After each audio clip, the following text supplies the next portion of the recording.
खुशक खांसी का नुस्खा कुछ इस तरह है, बहुत सादा है। आम नुस्खों से हटकर मैं बताता हूँ तमाम नुस्खा जात। वो नुस्खा कुछ इस तरह है कि आपने आगे बढ़ने से पहले वीडियो को लाइक और चैनल को सब्सक्राइब फॉलो कर लें। वीडियो में किसी बात की समझ ना आने पर कमेंट में पूछ सकते हैं। अगर आपकी ये बीमारी पुरानी है और इलाज या ऑपरेशन करवा चुके हैं तो नुस्खा इस्तेमाल करने से पहले हमसे मशवरा कर सकते हैं। अगर आप खुद नुस्खा तैयार नहीं कर सकते तो हमसे मंगवा सकते हैं। लोगों के फायदे और सदका दर्जा समझ कर इसको शेयर करें।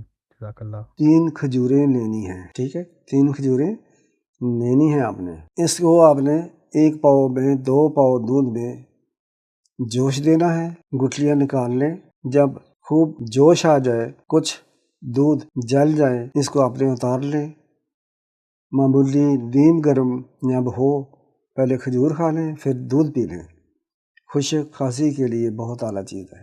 अल्लाह करीम आपको शिफा दे। अस्सलाम वालेकुम।